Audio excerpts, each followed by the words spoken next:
السلام علیکم ورحمۃ اللہ وبرکاتہ۔ میں ہوں آپ کا دوست، آپ کا بھائی فدا حسین قاسمی۔ محرم کا مہینہ چل رہا ہے اور اسی سے متعلق مسائل و فضائل پر گفتگو بھی چل رہی ہے۔ آج کی ویڈیو میں بتاؤں گا کہ محرم کے مہینے کے اندر سب سے زیادہ جو سوال کیا جاتا ہے کہ محرم کے مہینے میں 10ویں محرم کو جو تعزیہ داری کی جاتی ہے اس تعزیے کے بنانا کیسا ہے، تو قرآن و حدیث کی روشنی میں اس مسئلے کا حل میں بتانے کی کوشش کروں گا۔ میں مانتا ہوں کہ جو لوگ بھی تعزیہ بناتے ہیں یا اس طریقے کا کوئی عمل بھی کرتے ہیں وہ حضرت حسین رضی اللہ عنہ کی محبت میں اور ان کی عقیدت میں کرتے ہیں، لیکن میرے بھائی، میرے عزیز، میرے دوست، میں یہ بتانا چاہتا ہوں کہ تعزیہ بنانے سے فائدہ کیا ہے، اور دوسری چیز، تعزیہ بنانا اگر اسلام کے اندر ہوتا تو ہم صحابہ کرام رضوان اللہ علیہم اجمعین کیوں نہیں کرتے، جبکہ حضرت حسین رضی اللہ عنہ کے شہید ہونے کے بعد 200 صحابہ کرام اس دنیا کے اندر زندہ تھے، حیات تھے، لیکن ان میں سے کسی نے بھی اس طریقے کا کوئی عمل نہیں کیا جو آج کے مسلمان رسم و رواج اور خرافات اور بدعات کے نام پر محرم کے مہینے میں کر رہے ہیں۔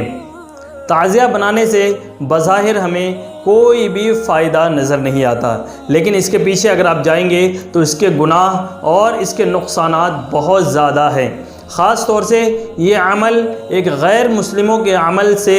تشبہ اختیار کر رہا ہے، مشابہت اختیار کر رہا ہے۔ جس طریقے سے غیر مسلموں کے اندر وہ لوگ اپنے ہاتھوں سے مورتیوں کو بناتے ہیں اور پھر اس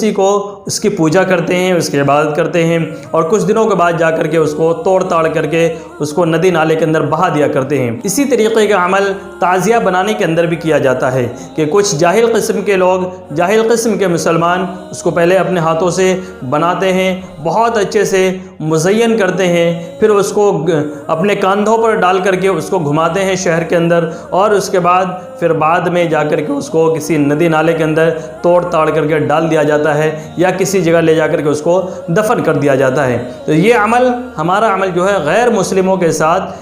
مشابہت اختیار کر رہا ہے۔ نبی اکرم صلی اللہ علیہ وسلم کا ارشاد ہے، من تشبہ بقوم فہو منہم، کہ جو شخص جس قوم کی مشابہت اختیار کرے گا وہ اسی میں سے اٹھایا جائے گا۔ تو اس لیے ہمیں اس عمل کو نہیں کرنا چاہیے۔ تعزیہ بنانے سے دوسری بڑی خرابی وہ یہ ہے کہ اس کے اندر وقت کا ضائع ہونا ہے۔ لوگ فضول میں کئی دنوں تک اس کو بنانے میں، مزین کرنے میں اپنے وقت کو ضائع اور برباد کر دیتے ہیں۔ تیسری بڑی خرابی اس کے بنانے میں وہ یہ ہے کہ اس کے اندر ایک طرح سے فضول خرچی کی جاتی ہے۔ فضول خرچی وہ اس طریقے سے کہ اس کے بنانے سے کوئی فائدہ نہیں، اس کے باوجود لوگ اس کے بنانے میں ہزاروں روپے خرچ کر دیتے ہیں اور چندہ کر کر کے اس کے اندر پیسے لگائے جاتے ہیں اور اس کو بنایا جاتا ہے، مزین کیا جاتا ہے، سنوارا جاتا ہے، اور اس کے بعد پھر اس کو کچھ دنوں کے بعد، 2-3 دن کے بعد توڑ تاڑ کر کے اس کو دفن کر دیا جاتا ہے یا ندی نالے کے اندر بہا دیا جاتا ہے۔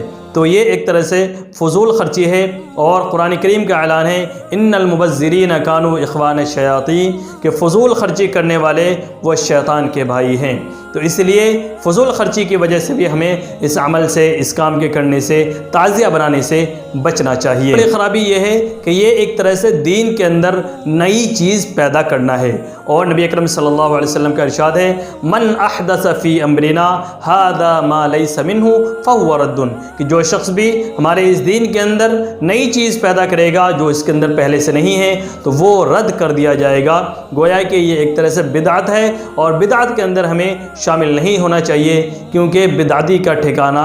جہنم ہے۔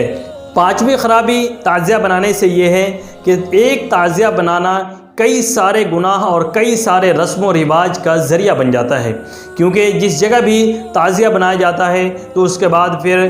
محرم کے دن، 10ویں محرم کے روز، یوم عاشورہ کے دن ڈھول تاشے بھی بجائے جاتے ہیں، اور اسی طریقے سے وہاں پر طرح طرح کی خرافاتیں جو کی جاتی ہیں وہ آپ سب کے سامنے ہیں۔ وہ تمام خرافات، وہ تمام برائیاں اس دن کی جاتی ہے۔ تو گویا کہ اس ایک تعزیہ بنانے کی وجہ سے کئی ساری برائیوں کے راستے کھل جاتے ہیں۔ اس لیے ہمیں ایسے عمل کو کرنے سے، تعزیہ بنانے سے بچنا چاہیے، کیونکہ قرآن و حدیث کے اندر اس کا کہیں سے کہیں تک کوئی ثبوت نہیں ملتا۔ صحابہ کرام کے اعمال سے، اجماع صحابہ سے ہمیں کہیں اس کا کوئی ثبوت نہیں ملتا، جبکہ حضرت حسین رضی اللہ عنہ کے شہید ہونے کے بعد بھی تقریباً 200 صحابہ اس دنیا کے اندر زندہ تھے، حیات تھے، اور ان کے بعد تابعین، تبع تابعین، اور اسی طریقے سے بڑے بڑے جو امام گزرے ہیں، ان میں سے کسی کے عمل سے بھی اس بات کا کوئی ثبوت نہیں ملتا ہے کہ محرم کے مہینے میں تعزیہ بنانا چاہیے۔ اس لیے دین کے اندر اس طریقے کے جو بھی رسم و رواج ہے، ان تمام چیزوں سے ہمیں